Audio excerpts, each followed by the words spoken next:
do versículo 1 até o versículo 14 do capítulo 11 do livro do Apocalipse.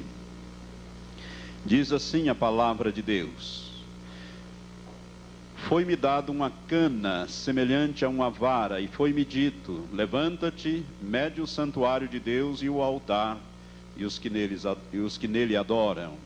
Mas deixa o átrio que está fora do santuário e não o meças, porque foi dado aos gentios, e eles pisarão a cidade santa por 42 meses. E concederei às minhas duas testemunhas que, vestida de saco, profetizem por 1260 dias. Estas são as duas oliveiras e os dois candeeiros que estão diante do Senhor da terra. E se alguém lhes quiser fazer mal, da sua boca sairá fogo e devorará os seus inimigos. Pois se alguém lhes quiser fazer mal, importa que assim seja morto. Elas têm poder para fechar o céu, para que não chova durante os dias da sua profecia. E têm poder sobre as águas para convertê-las em sangue, e para ferir a terra com toda a sorte de pragas, quantas vezes quiserem. E quando acabarem o seu testemunho, a besta que sobe do abismo lhes fará guerra, e as vencerá e as matará. E jazerão os seus corpos na praça da grande cidade, que espiritualmente se chama Sodoma e Egito, onde também o seu Senhor foi crucificado. Vários homens de vários povos e tribos, e línguas e nações verão os seus corpos por 3 dias e meio, e não permitirão que sejam sepultados. E os que habitam sobre a terra se regozijarão sobre eles, e se alegrarão, e mandarão presentes uns aos outros, porquanto esses dois profetas atormentaram os que habitam sobre a terra. E depois daqueles 3 dias e meio, o Espírito de vida, vindo de Deus, entrou neles, e puseram-se sobre os seus pés, e caiu grande temor sobre os que os viram. E ouviram uma grande voz do céu que lhes dizia: subi para cá. E subiram ao céu em uma nuvem, e os seus inimigos os viram. E naquela hora houve um grande terremoto, e caiu a 10ª parte da cidade, e no terremoto foram mortos 7.000 homens, e os demais ficaram atemorizados, e deram glória ao Deus do céu. É passado o segundo ai, eis que cedo vem o terceiro. Que Deus abençoe esta palavra ao teu espírito. Vamos orar. Pai querido, nesta hora nós nos alegramos, ó Pai, nesta escritura profética, porque sabemos que muito em breve, Pai, esta profecia estará em pleno cumprimento na face da terra. Senhor, prepara o teu povo para a volta de Jesus. Prepara o teu povo, lava, purifica, santifica, Senhor, a tua igreja, a tua noiva, para que muito breve nós possamos estar para sempre com o Senhor. Ó Deus, dá-nos a palavra revelada nesta hora. Ensina-nos, ó Pai, pelo teu Santo Espírito. Abre os ouvidos e os olhos espirituais, Senhor, para que possamos ver e ouvir e compreender as coisas reveladas no livro do Apocalipse e nas Sagradas Escrituras. Nós te pedimos isto em o nome de Jesus. E agora nos posicionamos contra todo o poder das trevas. Em nome de Jesus Cristo os prostramos por terra e assim ordenamos que permaneçam caídos embaixo dos nossos pés, que são os pés do Senhor Jesus aqui na terra. Em nome de Jesus, permaneçam amarrados, amordaçados e imobilizados. Pai, envia a tua palavra nesta noite, Senhor, para despertar e consagrar o teu povo. É a nossa súplica em o nome de Jesus. Amém, Senhor, amém. Podem sentar, amados.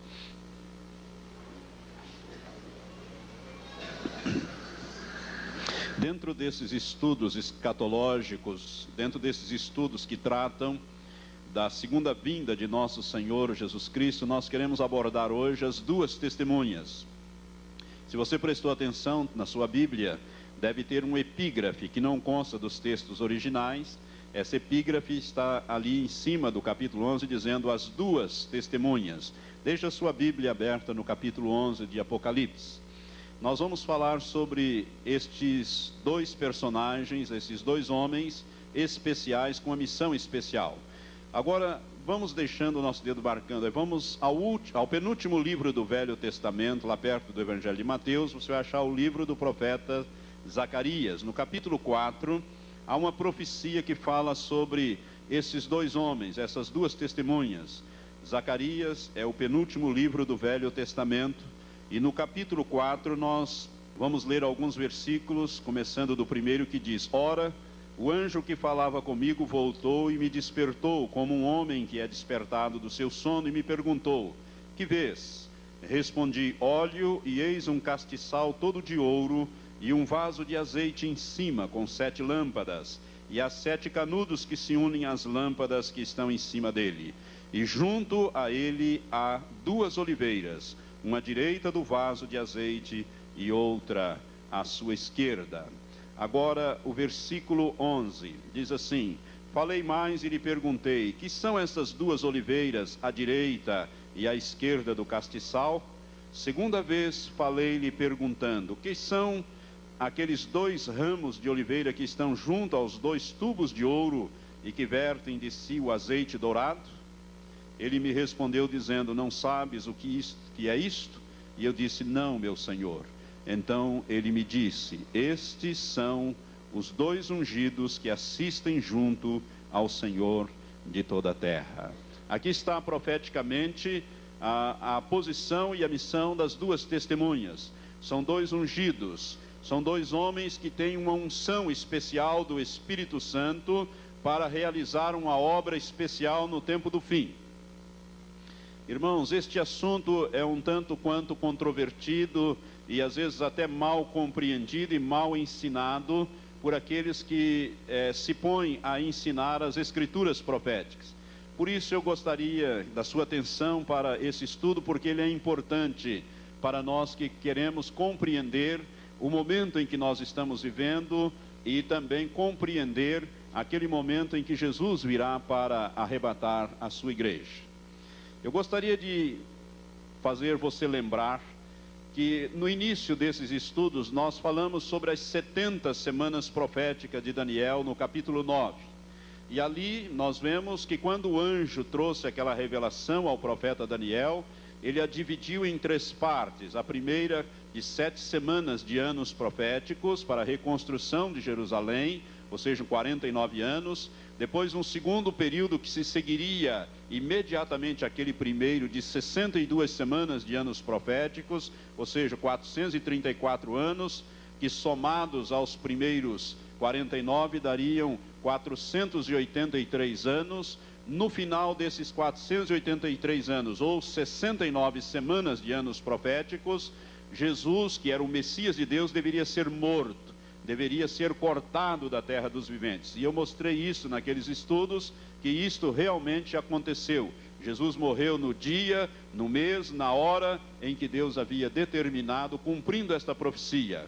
E o anjo diz, naquela profecia, que haveria um terceiro período de 1 semana de anos proféticos, que seriam 7 anos. 7 anos esses que Deus fez parar quando Jesus morreu. Quando o Messias de Israel foi rejeitado, Deus fez parar a história profética de Israel, abriu um parêntese, como eu expliquei. Este parêntese é o período da graça. Deus revelou neste período da graça um mistério que esteve oculto, que é a igreja, que não é mencionada no Velho Testamento, é um mistério que esteve no coração de Deus e que só foi revelada quando os judeus rejeitaram e crucificaram a Jesus. Então abriu-se esse parênteses e ficaram para trás 7 anos, ou ficou o período de 7 anos para trás, para que então Deus voltasse a tratar com o povo de Israel. Este período de 7 anos, que Deus vai voltar a tratar com o povo de Israel, ele começa, conforme nós ensinamos também, naquele momento em que o príncipe que há de vir, mencionado lá em capítulo 9, versículo 27 de Daniel, que é o anticristo, o príncipe que há de vir, eles fizeram um tratado de paz, de proteção e de ajuda com Israel. E nós ensinamos e mostramos que este príncipe que há de vir, ele virá da Europa, ele virá de uma confederação de 10 nações, aonde estava o antigo Império Romano, que estaria sendo restaurados para esses dias finais. E nós mostramos que isso está em pleno andamento através do mercado comum europeu e da unificação da Europa. Hoje são 15 países, mas no seu estágio final serão 10. e o anticristo vai surgir ali, daquele pedaço de terra, vamos dizer assim, daquele continente europeu. Ele é um pequeno chifre, um pequeno governo, e ele vai então sobressair-se no meio daqueles 10 e vai assumir a liderança. E este homem, que nós cremos, já ministramos sobre isso, ele está na terra, ele vai fazer um tratado de paz e proteção a Israel, né? E esse tratado é para durar 7 anos. Sabemos nós, que conhecemos a escritura profética, a palavra profética, que o homem que estiver governando essa confederação de nações e fizer um tratado de paz com Israel para durar 7 anos, este homem é o anticristo. E ele fará esse tratado. Serão os 7 últimos anos do governo humano na face da terra, porque no final desses 7 anos, Jesus virá com a igreja, com os santos, virá com os anjos, se travará a batalha do Armagedom, que nós vamos falar ainda mais para frente, e estabelecerá o seu governo pessoal aqui na terra durante o milênio. Portanto, serão os últimos anos, os últimos 7 anos em que o homem terá o governo da terra. O homem terá o governo da terra. E as 2 testemunhas, irmãos, se situam dentro deste período dos 7 anos finais. Eu estou fazendo essa recapitulação para que você possa situar o ministério, o aparecimento e o ministério das 2 testemunhas dentro desses 7 anos finais. Esse texto aqui diz: e concederei, diz o versículo 3, as minhas 2 testemunhas que, vestidas de saco, profetizem por 1260 dias. 1260 dias são 3 anos e meio, são 42 meses, 3 anos e meio, 1260 dias, ou na forma hebraica de contar, um tempo, 2 tempos e metade de um tempo, que dá 3 anos e meio. Então, aonde é que nós vamos situar essas 2 testemunhas? Nos primeiros 3 anos e meio deste período de 7 anos. As 2 testemunhas vão então atuar a partir do momento em que ele fizer aquele tratado de paz com Israel, que o anticristo fizer esse tratado de paz. Imediatamente 2 homens vão começar a atuar a partir de Jerusalém, e vão atuar durante 1260 dias de uma maneira profética, poderosa, sobre toda a terra, a partir de Jerusalém. Os 3 primeiros anos e meio. Os 3 primeiros anos e meio. Portanto, eu vou mostrar isto mais para frente, creio que no próximo domingo ou outro, que vamos estar falando sobre o arrebatamento da igreja. A igreja, irmãos, vai estar aqui na terra durante o período em que esses 2 homens, as 2 testemunhas, estiverem atuando. Os 3 primeiros anos e meio, porque a igreja será tirada na metade desse período de 7 anos, conforme é o nosso entendimento da palavra profética, que nós vamos estar mostrando, inclusive, na própria Escritura Sagrada, na própria Bíblia. Então é muito importante que nós compreendamos isso, porque nós vamos estar aqui, nós vamos estar vivenciando e vendo esses 2 homens agirem. Esses 2 homens agirem em nome de Deus, em nome de Jeová e em nome de Jesus Cristo. A palavra aqui nos diz, João recebendo esta profecia, ele diz: foi-me dado uma cana semelhante a uma vara, e foi-me dito: levanta-te, mede o santuário de Deus e o altar e os que nele adoram. É interessante essa expressão. A cana é um instrumento de medição, é um instrumento de mais ou menos 3 metros, é um tipo de um pedaço, um bastão, vamos dizer assim, um pedaço de madeira de 3 metros, que era um instrumento para fazer medidas lineares. E a Bíblia diz aqui que ela era semelhante a uma vara. Agora, a vara é um instrumento de punição.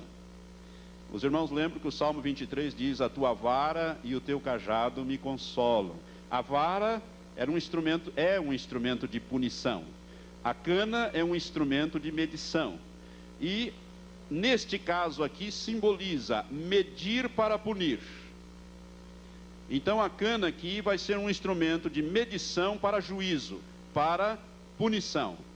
E o anjo diz que deveria ser medido o templo, né, o santuário de Deus, medir o altar e os que nele adoram. É uma expressão estranha essa, porque medir um santuário e medir uma peça do santuário, que era o altar, é uma coisa normal, mas medir as pessoas é uma coisa esquisita, estranha.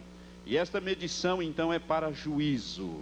Por isso as pessoas serão medidas neste período em que as duas testemunhas estiverem atuando a partir de Jerusalém. E o versículo 2 diz: mas deixa o átrio que está fora do santuário, a parte externa do santuário, e não meças, porque foi dado aos gentios, isto é, aos estrangeiros, aos que não são judeus, e eles pisarão a cidade santa por 42 meses. Olha os 42 meses aqui. Pisar a cidade santa significa ter governo sobre Jerusalém. A cidade santa aqui é Jerusalém, por 42 meses. Que 42 meses serão esses? Os 3 últimos anos e meio. Os 42 meses finais. Os 3 últimos anos e meio é que os gentios terão poder e governo sobre a cidade de Jerusalém através do anticristo, como vai ficar claro daqui mais um pouco. E a Bíblia diz então que concederei, Deus diz, às minhas duas testemunhas, que vestidas de saco profetizem por 1260 dias. Esta vestimenta de saco era uma vestimenta que os profetas antigos usavam. É um tecido grosseiro, de cor preta. Os profetas antigos era tecido em casa, feito em casa, nos teares, e este tecido a pessoa colocava sobre a pele. E isto representava um incômodo, uma insatisfação com o pecado, com a situação do povo, e os profetas antigos usavam esta vestimenta de saco, um tecido grosseiro, um tecido que causava incômodo, arranhava a pele. E os profetas usavam isso num simbolismo para mostrar o inconformismo de Deus com a situação de pecado. Esses dois homens usarão esse tipo de roupa quando estiverem iniciando o seu ministério profético, que vai durar 42 meses ou 3 anos e meio, ou 1260 dias. E diz a palavra aqui que eles são as duas oliveiras e os dois candeeiros que estão diante do Senhor da terra, numa referência ao texto que nós lemos em Zacarias, capítulo 4. São dois homens ungidos, que vertem de si mesmo o azeite dourado, ou seja, o Espírito Santo vai estar agindo através desses homens com um poder total e ilimitado, através dessas duas testemunhas. E aqui então nós começam as controvérsias. Quem seriam essas duas testemunhas? Muitos estudiosos aqui fazem as afirmações as mais estranhas possíveis. Por exemplo, os adventistas do sétimo dia, que são dados ao estudo da escritura profética, eles, quando analisam isso aqui, eles dizem que as duas testemunhas aqui representam o Velho e o Novo Testamento. Mas é um absurdo este entendimento, porque isto inclusive vai contra tudo mais que a Bíblia fala a este respeito. Porque como é que seria possível matar o Velho e o Novo Testamento por 3 dias e meio, e depois eles ressuscitarem, e depois subirem aos céus? Fica muito estranho esta posição. Como eles dão uma interpretação histórica a todas as profecias, eles pegam fatos históricos, acontecimentos históricos ocorridos aqui e acolá, para justificar o seu ponto de vista. Eles se baseiam num decreto da Revolução Francesa, quando estourou a Revolução Francesa, há mais de 2 séculos atrás, há mais de 200 anos atrás, a Assembleia Nacional Constituinte Francesa, ela expediu um decreto que durou 3 anos e 7 meses, e nesse decreto ficou decretado que Deus não existia, e de que a Bíblia deveria ser banida, né? E ninguém mais poderia estudar ou ler a Bíblia na França. E esse decreto vigorou 3 anos e meio. Então eles entendem que isto aí então foi o cumprimento dessa escritura. As duas testemunhas seriam então o Velho e o Novo Testamento. Mas isso não tem razão de ser. Para começo de conversa, as duas testemunhas então já teriam ocorrido há mais de 200 anos atrás. O fato só ficou circunscrito à França. Nos outros países da terra, a Bíblia continuou sendo estudada, meditada, aceita. Apenas na França com algumas restrições, é que a palavra de Deus ficou ali, nesse período, 3 anos e 7 meses, vamos dizer assim, proibidas. Mas então nós vemos que essa interpretação não tem nenhuma razão de ser. Outros interpretam essas duas testemunhas como sendo Elias, uma delas, e Enoque. Enoque e Elias, numa ordem mais direta. Por quê? Porque tanto Enoque como Elias foram dois homens que não passaram pela morte física. Eles foram arrebatados aos céus sem provar a morte física. Enoque e Elias, irmãos, são dois símbolos do arrebatamento, ou daqueles que serão arrebatados e que não passarão pela morte física. Tanto Enoque simboliza os que serão transformados e levados para o céu, como Elias também, que não provou a morte física. Mas não são eles as duas testemunhas. Por quê? Porque a Bíblia é muito clara quando diz que ao homem está ordenado morrer apenas uma vez, vindo depois o juízo. Não vem a volta. E mesmo porque quando Enoque e Elias subiram para o céu, eles não estão lá mortais, eles foram revestidos de imortalidade, porque senão Enoque já tinha morrido lá, porque quantos séculos faz que Enoque está nos céus? E quantos séculos também já faz que Elias está nos céus? Os dois já teriam morrido lá, se eles tivessem sido levados para lá na mortalidade, sem serem revestidos de imortalidade, sem serem transformados, como serão aqueles que serão arrebatados, conforme nos diz 1 Coríntios capítulo 15, a partir do versículo 50 a 52, que seremos revestidos, né, de imortalidade, né, e aqueles corruptíveis serão revestidos de incorruptibilidade. Isto será no arrebatamento. Ora, se Enoque e Elias estivessem lá, eles já estariam imortalizados, e Deus não ia torná-los a mandar, mortalizá-los para mandá-los de volta para que eles pudessem morrer como as duas testemunhas. Não tem cabimento bíblico e não tem base também esta afirmação. Portanto, essas duas testemunhas não podem ser absolutamente Enoque e Elias. Outros dizem que seria Moisés e Arão, que foram dois homens que Deus usou para tirar o povo do Egito. Mas a Bíblia nos diz que todos os dois morreram. Tanto Arão como Moisés morreram e foram sepultados. Não creio que serão eles. Aliás, irmãos, eu quero fazer uma afirmação muito séria aqui. Serão dois homens que nasceram, né, na era, eu creio que nasceram na nossa era, nos nossos dias, porque eu creio que esses homens estão vivos. E se eu estou certo, então, são homens que nasceram normalmente aqui com uma missão especial. Eles terão, isto sim, um ministério semelhante ao ministério que Moisés teve e que Elias teve. Mas não serão nem Moisés e nem Elias ressuscitados ou reencarnados como querem os espíritas. Porque muitos dos espíritas querem usar esse texto para justificar a reencarnação, de que Elias teria que reencarnar e voltar. Eu quero dizer que serão dois homens que terão o ministério destes dois grandes homens de Deus que foram no passado, Moisés e Elias. E por que nós fazemos esta afirmação? Porque se nós examinarmos aqui os textos, a Bíblia diz no versículo 5, que se alguém lhes quiser fazer mal, das suas bocas sairá fogo e devorará os seus inimigos. Pois se alguém lhes quiser fazer mal, importa que assim seja morto. Nós sabemos que a pessoa que mandou descer fogo do céu sobre os seus inimigos para matá-los, para consumi-los, foi o profeta Elias. Depois em casa você vai poder ler no segundo livro dos Reis, no capítulo 1, a partir do versículo 9, nós vamos encontrar aquele capitão de 50 soldados, aquele comandante de 50 soldados, com seus 50 soldados. O rei Acasias, se não me engano, manda que eles trouxessem Elias à sua presença, e Elias estava lá no Monte Carmelo, e eles vieram e disseram: o rei manda, Elias, desce depressa, vem estar com o rei. E Elias disse: eu sou homem de Deus. Eles chamaram Elias de homem de Deus, e Elias disse: eu sou homem de Deus, desça fogo do céu e consuma a ti os teus 50. E a Bíblia diz que desceu fogo do céu e consumiram aqueles 51 homens, mataram aqueles, fulminaram aqueles 51 homens. Depois foi mandado outro grupo de 50 com seu comandante.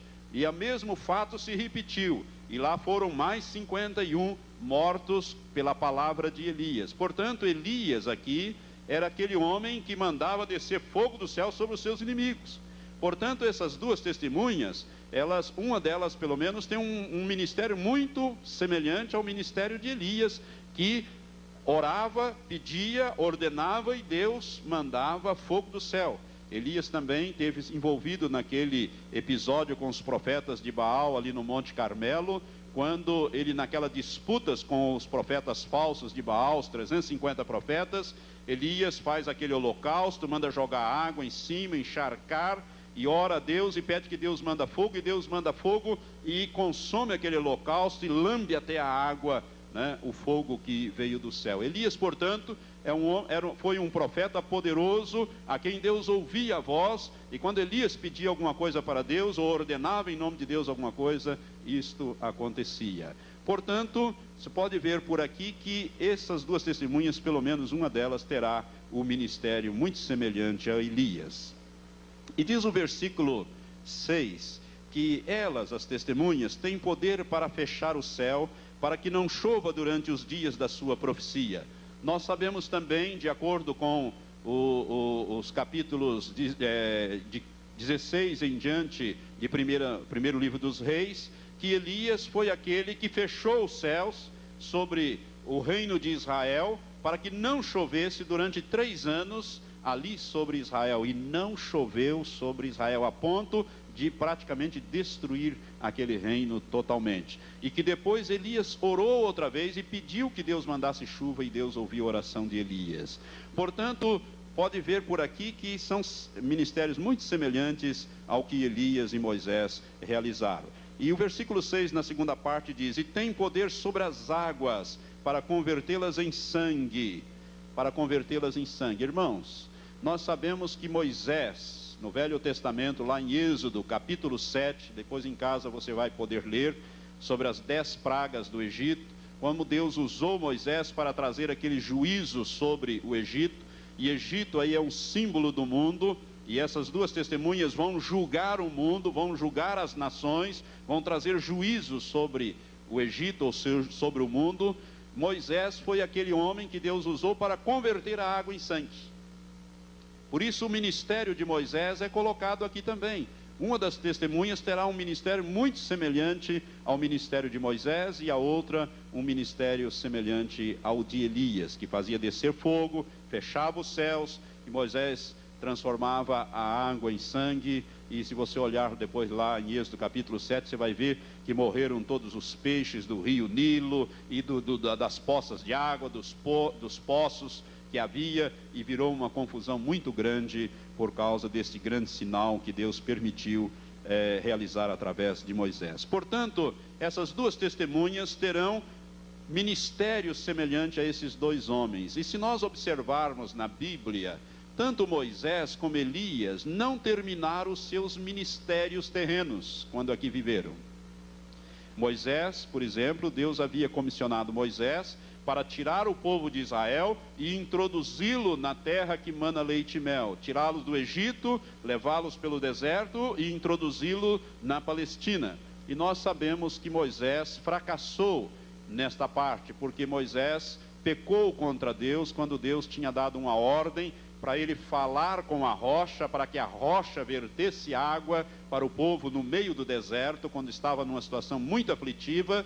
E Moisés, ao invés de falar com a rocha, ele bateu na rocha 2 vezes, ele feriu a rocha para que a rocha desse água. E a Bíblia diz que a rocha era Cristo. E com aquele ato, então, ele feriu a Cristo, ele desobedeceu a Deus, e Deus puniu a Moisés e Arão, dizendo que eles não entrariam na terra prometida. Eles veriam a terra, principalmente Moisés, mas não entraria nela. Deus teve que comissionar Josué para fazer aquele ministério final de Moisés, que era entrar na terra e conquistar a terra e estabelecer todas as tribos lá na terra, conforme Josué veio a fazer e a completar este ministério que Moisés não pôde realizar.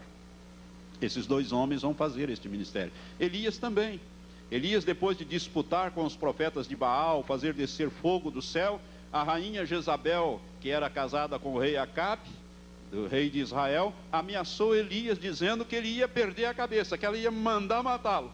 E Elias então foge para salvar a sua vida. Ele foge de Israel, ele não confia em Deus o suficiente. Um homem poderoso, né, diante de Deus, de repente ele fraqueja, foge, e a Bíblia nos diz que nessa fuga ele pede a sua própria morte. Quando ele deitado debaixo de um zimbro, ele diz: Senhor, eu não sou melhor do que os meus pais. Está lá no capítulo 19 do livro de 1 Reis, depois você pode ler na sua casa.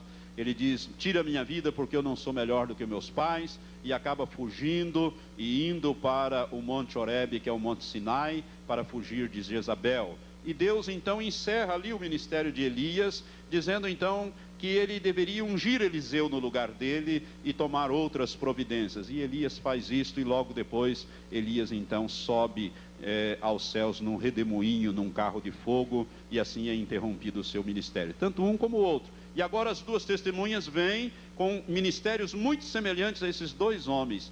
E são também esses dois homens, irmãos, que aparecem no Monte da Transfiguração, quando Jesus subiu com Pedro, Tiago e João até o Monte Tabor, no Monte da Transfiguração, e Jesus se transfigurou ali, ele se glorificou ali, a mudança, a figura dele mudou, as suas roupas e tudo mais. Dois homens apareceram para conversar. Quem eram? Moisés e Elias. O Moisés da Bíblia, o Elias da Bíblia, que estão nos céus, apareceram ali também de forma glorificada e conversaram com Jesus a respeito das coisas que estavam para acontecer, ou seja, da crucificação muito breve que iria ocorrer na vida de Jesus. São os dois homens que estão muito ligados ao ministério de Jesus, e por isso essas duas testemunhas têm um ministério muito parecido com estes dois homens. Irmãos, essas duas testemunhas serão como duas pedras no sapato do anticristo. Quando o anticristo fizer esse tratado de paz com Israel, ele já estará governando a Europa, essa confederação de nações, ele estará assumindo já o controle, como que, vamos dizer assim, na tentativa de controlar toda a terra. Esses dois homens começam a atuar a partir de Jerusalém, e eles serão como duas pedras de tropeço, dois atrapalhos na vida do falso profeta, né, e do anticristo, enfim, da primeira e da segunda besta. E porque durante os dias do ministério dessas duas testemunhas, eles vão operar os juízos de Deus sobre a terra. Esses dois homens, irmãos, poderão fechar os céus em qualquer parte. Vamos supor que eles resolvam fechar o céu sobre o Brasil para que não chova no Brasil. Não choverá uma gota no Brasil durante o tempo que eles determinarem. É uma coisa tremenda. Se eles resolverem fechar o céu sobre o estado de São Paulo, não chove sobre o estado de São Paulo, não choverá sobre o estado de São Paulo. Se eles resolverem fazer isso em qualquer ponto da terra, ou em qualquer parte da terra, o que eles determinarem, Deus cumprirá, Deus fará. Eles poderão, a Bíblia diz, transformar a água em sangue. A água já está escassa. Imagine se esses homens resolverem fazer esse tipo de operação em vários lugares. A água vai ficar extremamente cara e preciosa na face da terra. Se eles resolverem, por exemplo, resolverem lá no Mar da Galileia transformar aquele grande lago que é a base da água de Israel em sangue, morre todos os peixes e acaba com tudo e vira aquela confusão, né? Eles poderão fazer isto em qualquer ponto da terra. Olha bem para o versículo 6, abra aí a sua Bíblia e olha. Eles têm poder para fechar o céu para que não chova durante os dias da sua profecia, ou seja, os 3 anos e meio. E tem poder sobre as águas para convertê-las em sangue, e para ferir a terra com toda sorte de pragas, quantas vezes quiserem. Irmãos, esses dois homens são dois homens poderosíssimos, e eles estarão ferindo a terra com toda sorte de praga, quantas vezes eles quiserem, aonde eles quiserem, com qualquer tipo de praga. Por isso, a humanidade vai se levantar contra esses dois homens. E muitos cristãos evangélicos, cristãos bíblicos, que não conhecem a palavra profética, muitos pastores vão se colocar contra esses homens. E aqui vem uma advertência a você que vai me ouvir por essas fitas, e que está ouvindo pelo rádio, e você que me ouve aqui no santuário.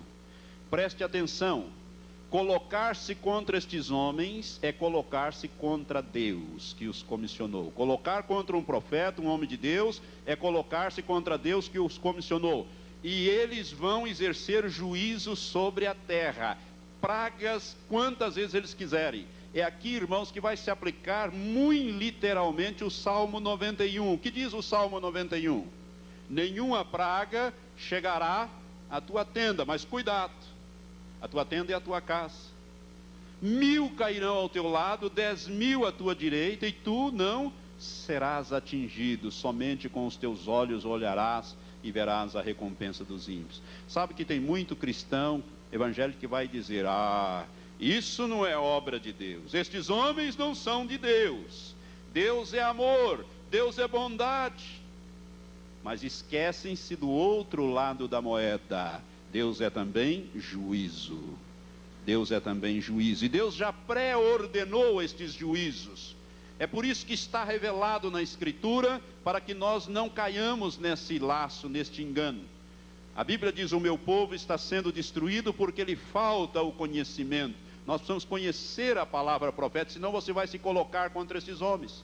Porque multidões vão se levantar contra eles e blasfemar contra eles e se posicionar contra esses dois homens. E nós que conhecemos a palavra, nós não devemos fazer isso. Ao contrário, nós devemos olhar e dizer: olha, a nossa redenção está muito próxima, porque esses dois homens estão executando os juízos de Deus sobre a terra. Irmãos, eu tenho ministrado aqui dia após dia sobre este assunto, e eu mostrei como a iniquidade está aumentando, como a violência, como as coisas, e eu disse que Deus trará juízo sobre a terra, e estes homens vão começar os juízos de Deus sobre a face da terra, de uma maneira firme e poderosa sobre a face da terra. Eles vão ferir a terra com toda sorte de praga, quantas vezes eles quiserem durante os dias dos seus testemunhos. Não se coloque contra estes homens. Ao contrário, quando você vir que dois homens esquisitos, vestidos de saco, e a televisão vai mostrar isso, esses dois homens vão... Irmãos, o que vai morrer de gente nesta ocasião, eu quero chamar a sua atenção para isso, porque eles começam em Jerusalém, e vão atingir os países árabes todos ali, e vão atingir toda a terra com a sua pregação. Qual é a pregação? Eles vão pregar que Jesus Cristo é o Filho de Deus, e o judeu não aceita isso, e os árabes também não, os muçulmanos também não. Eles vão pregar que Jesus morreu, foi crucificado, que Jesus é o Filho de Deus, e que Jesus está na iminência de retornar para governar a terra, com vara de ferro. A mensagem que eles vão pregar é a mensagem que nós estamos pregando hoje, é a mensagem profética dos dias finais, de arrependimento, de confissão, porque os dias estão terminando. Quando Jesus veio da Galileia, depois que João foi morto, João Batista foi degolado, ele veio dizendo: arrependei-vos, porque é chegado a vós o reino de Deus. E eles vão pregar esta mensagem. Agora imagine os árabes como vão se levantar contra eles, né? Os muçulmanos, porque eles vão para os países árabes pregar. Esses duas testemunhas começam em Jerusalém, mas vão. Se você quer esse texto, eu vou lhe dar agora, né? Abra comigo em Jeremias capítulo 25, eu quero dizer que esse é um texto profético. Eu tenho esse discernimento da parte do Senhor, que esse texto profético aqui, que foi entregue a Jeremias, se refere ao ministério das duas testemunhas. Deixa sua mão marcando lá o Apocalipse, mas vamos em Jeremias capítulo 25, a partir do versículo 15, nós lemos assim: furor e faze que dele bebam todas as nações às quais eu te enviar. Beberão e cambalearão e enlouquecerão por causa da espada que eu enviarei entre eles. Então tomei o cálice da mão do Senhor e fiz que bebessem todas as nações, às quais o Senhor me enviou. Agora vem a relação das nações. A Jerusalém, portanto começa lá em Jerusalém, e as cidades de Judá, e aos seus reis e aos seus príncipes, para fazer dele o seu servo e aos seus príncipes e a todo o seu povo. Portanto, essas duas testemunhas vão ao Egito, e lá vão encontrar resistência. E a todo o povo misto, diz o versículo 20, a todo o povo misto e a todos os reis da terra de Uz, e os reis da terra dos filisteus, e Asquelon, Gaza, Ecrom, e aos que restam de Asdod, ou seja, os palestinos, os árabes do hoje o país da Jordânia, que engloba esses povos, e a todos os reis de Tiro, e a todos os reis de Sidom, e aos reis que habitam no deserto, os nômades, e a todos os reis de Zinri, e a todos os reis de Elão, e a todos os reis da Média, e a todos os reis do norte, os de perto e os de longe, tanto um como o outro. E para não deixar dúvida, Deus diz: e a todos os reinos da terra que estão sobre a face da terra, e o rei de Sesac é Babilônia, beberá depois deles.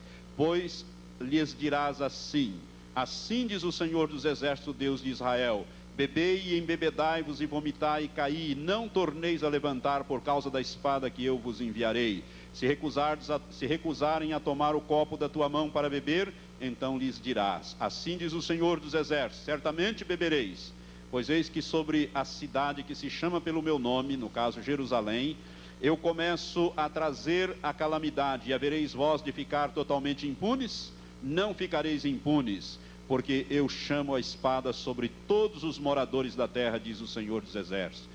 Tu, pois, lhes profetizarás todas as palavras e lhes dirás: o Senhor desde o alto bramirá e fará ouvir a sua voz desde a sua santa morada, bramirá fortemente contra a sua habitação, dará brados como os que pisam as uvas, como contra todos os moradores da terra. Chegará o estrondo até a extremidade da terra, porque o Senhor tem contenda com as nações, e entrará em juízo com toda a carne. Quanto aos ímpios, ele os entregará à espada, diz o Senhor. Assim diz o Senhor dos exércitos: eis que o mal passa de nação para nação. Eu creio que aqui estão as pragas, como a AIDS e outras coisas. E grande tempestade se levantará dos confins da terra. E os mortos do Senhor naquele dia se encontrarão desde uma extremidade da terra até a outra. Não serão pranteados, nem recolhidos, nem sepultados, mas serão como esterco sobre a superfície da terra. Irmãos, aqui está o alcance do ministério de juízo das duas testemunhas.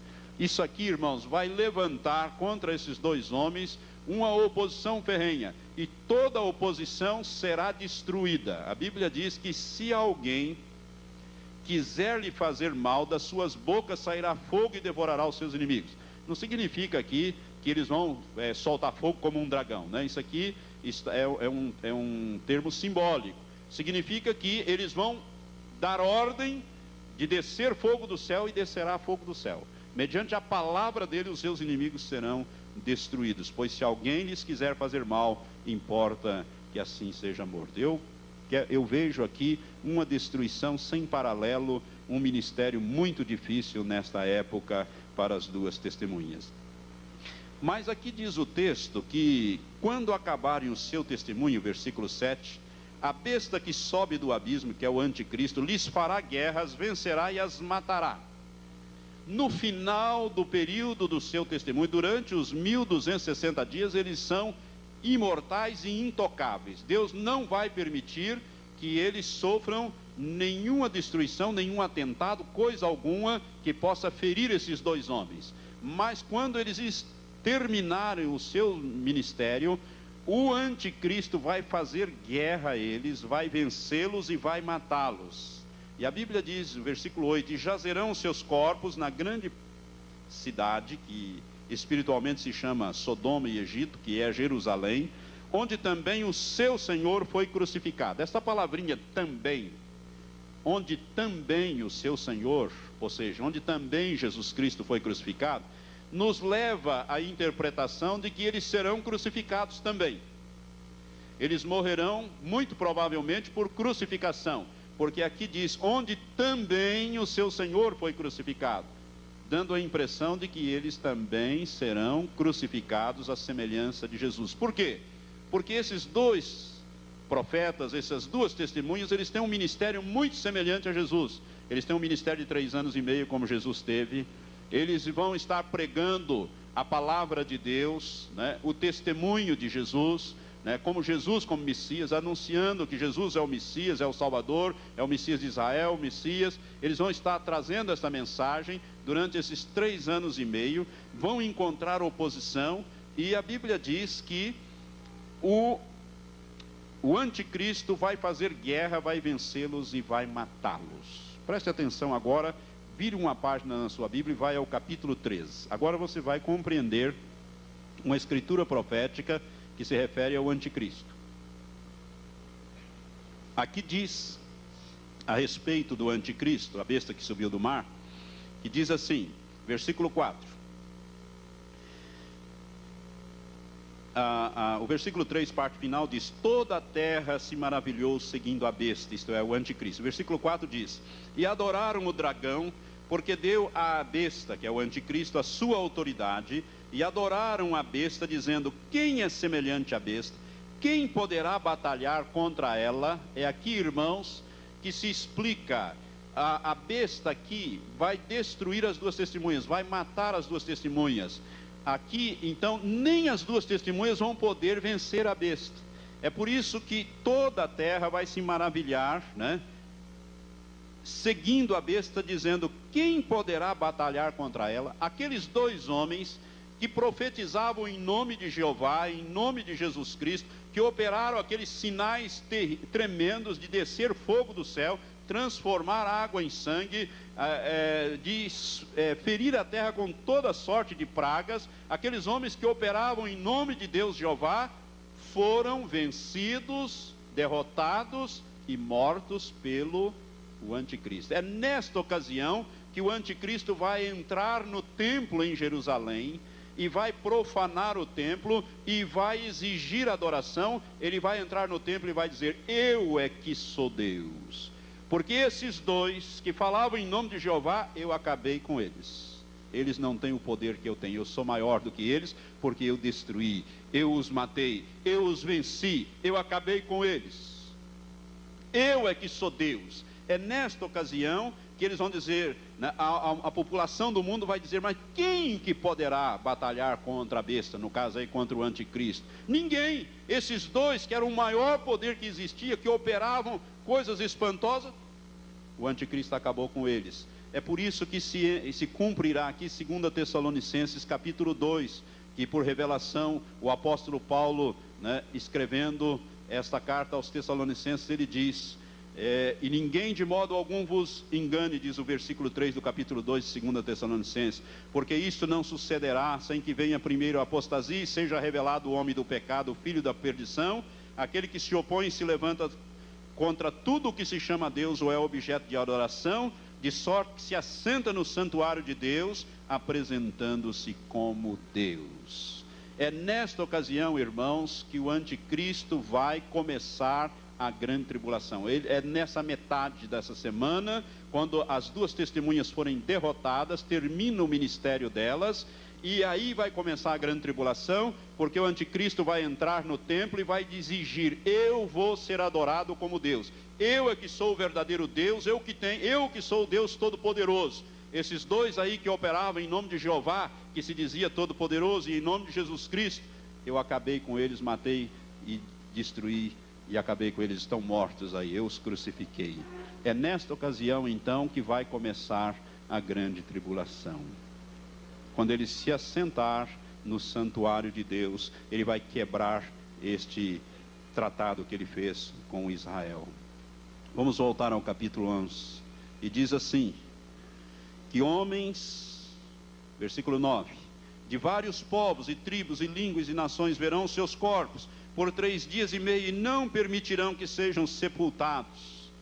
Sabe, irmão, o anticristo não vai cometer o mesmo erro que Pôncio Pilatos cometeu, mandando sepultar a Jesus. Isto na linguagem, na visão do homem, né? Na visão do homem bem entendido, Pôncio Pilatos cometeu um erro, que ele mandou sepultar Jesus e depois, né, Jesus ressuscitou e saiu uma conversa de que os discípulos foram lá e roubaram o corpo, e depois disseram que ele tinha ressuscitado. O anticristo vai deixar aqueles dois apodrecerem na praça pública, não vai sepultá-los. Ele não vai cair neste, ele vai dizer: não, esses dois aí vão ficar mortinhos, aí vão ficar apodrecendo na praça da grande cidade, que espiritualmente é aqui, no caso, Jerusalém. E homens, né, e diz aqui, de várias línguas, verão os seus corpos 3 dias e meio. Irmãos, antes da invenção do satélite não era possível isso, mas hoje com os satélites, a população da terra toda vai ver esses homens mortos né, durante 3 dias e meio. Toda a terra vai ver. Olha como nós estamos chegando. A tecnologia dos dias de hoje nos possibilita a literalidade desta profecia, né? Então, homens de vários povos e tribos e línguas verão, e nações verão seus corpos por 3 dias e meio, e não permitirão que sejam sepultados. É interessante, por quê? Porque essas duas testemunhas, eles vão dizer também, a semelhança de Jesus, que eles vão morrer e vão ressuscitar. Jesus falava isso. Jesus pregava que ele iria a Jerusalém, seria morto, crucificado, mas no terceiro dia ressuscitaria. Esses dois também, eles vão falar isso. Então eles não vão permitir que eles sejam sepultados. E o versículo 10 diz: e os que habitam sobre a terra se regozijarão sobre eles, se alegrarão e mandarão presente uns aos outros, porquanto esses dois profetas atormentavam os que habitam sobre a terra. Vai haver um verdadeiro Natal, troca de presente, porque vai ser uma maravilha. Esses dois homens afligiram toda a terra e agora estão mortos. Todos os governos, as pessoas vão, né, através da internet, se comunicar no telefone. Que maravilha! A nossa besta querida, né, acabou com eles, e quem é semelhante à besta? Nós sim, vamos adorá-la. Exatamente, quer dizer, eles não vão chamá-lo de besta, vão chamá-lo de Cristo, né? De Messias e etc. Ele é o verdadeiro Cristo, ele é o verdadeiro Messias, porque ele acabou com esses falsos profetas aí, e ele é o verdadeiro Deus, e nós devemos adorá-lo, e que alegria, e vão trocar presentes, e vai ser um verdadeiro Natal, uma festa que vai durar 3 dias e meio. Mas diz o versículo 11 assim: e depois daqueles 3 dias e meio, o Espírito de vida vindo de Deus entrou neles, e puseram sobre os seus pés, e caiu grande temor sobre os que o viram. Eu posso imaginar isso aqui, né? De repente está lá a televisão mostrando, de repente os dois resolvem se levantar daquela praça, e eu posso imaginar isto sendo transmitido e visto por milhões de pessoas. O que eles vão dizer? Vai começar tudo outra vez. Agora a coisa vai ferver, porque agora eles devem vir com fúria, com poder total, né? Eu posso imaginar. Por isso que a Bíblia diz: e caiu grande temor sobre os que os viram. Naquele momento, as duas testemunhas ouviram uma grande voz do céu que lhes dizia: subi para cá. E subiram aos céus em uma nuvem, e os seus inimigos viram. Irmãos, o ministério deles é muito semelhante ao de Jesus. Jesus também subiu lentamente, mas aqui não. Aqui eles vão subir lentamente numa nuvem, como Jesus subiu, até que uma nuvem o encobriu. E nunca mais os judeus poderão negar que Jesus morreu e ressuscitou e subiu aos céus. Porque essas duas testemunhas vão provar exatamente isto. Eles vão morrer, vão ressuscitar, vão subir à vista deles aos céus lentamente, e os seus inimigos vão ver. É nesta ocasião que começa a grande conversão dos judeus. Porque os judeus que vão ver esses fatos vão dizer assim: mas espera aí, esses dois aí pregaram sobre Jesus de Nazaré e mostraram que Jesus de Nazaré é o Messias de Deus. E eles então vão se lembrar da mensagem e vão se converter. Começa a conversão dos judeus aqui, porque através da pregação desses dois homens, os judeus vão ver, porque o judeu ele é muito incrédulo, ele tem que ver as coisas acontecer para eles crerem, né? Tipo Tomé. Então eles vão ver que aquilo que Jesus realizou, que eles não creram, as duas testemunhas disseram que iriam realizar, realizaram, morreram, ressuscitaram. Nunca mais vão poder dizer que não há ressurreição e que ninguém ressuscita. E eles ressuscitaram e vão subir aos céus à vista deles todos, ouvindo esta voz. E aqui então os judeus vão se converter.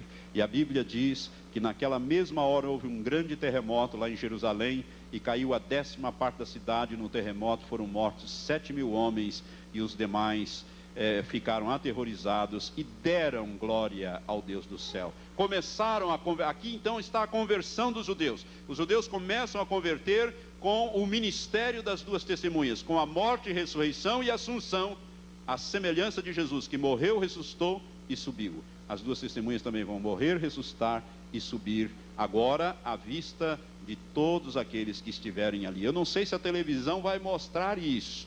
Eu tenho para mim que o anticristo não vai permitir, mas os judeus que vão estar ali, as pessoas que vão estar ali, muito provavelmente verão a morte, a ressurreição, e verão também a assunção. E a partir dali começaram então a dar glória ao Deus dos céus. Irmãos, esse estudo das duas testemunhas é muito importante, porque nós vamos ver estas coisas. Eu quero dizer a você que nesses 3 primeiros anos e meio, a igreja estará sendo purificada, a igreja estará aqui na terra, e nós, irmãos, estaremos numa dependência completa do Espírito Santo para vivermos aqui na terra. Deus faz diferença entre aquele que o serve e aquele que não o serve. É por isso que o Salmo 91 vai ter uma aplicação direta a nós. Mas nós vamos estar vendo as coisas acontecerem diante dos nossos olhos. Amém? As duas testemunhas estarão trazendo os juízos de Deus sobre a face da terra. E o que se segue à ressurreição e à assunção das duas testemunhas é o arrebatamento da igreja, que eu vou falar, com a graça de Deus, no próximo domingo eu vou começar a ministrar sobre o arrebatamento da igreja. Porque se você olhar o versículo 15, vai tocar a trombeta, a 7ª e última trombeta. Não há mais trombeta na Bíblia, nem no livro do Apocalipse, porque o livro do Apocalipse encerra a Bíblia. A 7ª e a última trombeta, ela ressoa exatamente quando as duas testemunhas sobem, que é um símbolo do arrebatamento da igreja também. A igreja é convocada para subir imediatamente, para estar para sempre com o Senhor. Aleluias! As testemunhas sobem, nós subimos praticamente junto com elas, porque na medida em que elas subirem, a 7ª e última trombeta soa, o reino da terra passa a ser do Senhor e do seu Cristo, e a igreja é convocada para o arrebatamento, e nós estaremos para sempre com o Senhor. Amém? Vamos ficar em pé, vamos glorificar a Deus por isso. Por isso, quando você vir esses 2 homens, não se coloque contra eles, ao contrário, a Bíblia diz: exultai e alegrai, porque a nossa redenção se aproxima. Graças te damos, ó Pai, pela tua palavra profética revelada nesta noite. Obrigado, Senhor, porque o Senhor cumprirá esta palavra, e nós cremos que muito brevemente nós haveremos de ver estas coisas, mas também veremos, ó Pai, o cumprimento da tua palavra. O Salmo 91, Senhor, nas nossas vidas: 1000 cairão ao nosso lado, 10.000 à nossa direita, mas nós não seremos atingidos, nenhuma praga chegará à nossa tenda, porque nós temos feito do Senhor o nosso refúgio, e do Altíssimo a nossa habitação. Aos teus anjos dará ordem a nosso respeito, para que nos guardem durante todo este período dos juízos que serão derramados sobre a terra. Faz a tua igreja compreender essa revelação, Senhor. Prepara a tua igreja para uma vida de santidade, para uma vida de intimidade e dependência completa do teu Espírito. E Maranata, Maranata, a hora vem, Senhor Jesus. É a nossa oração em nome de Jesus. Amém.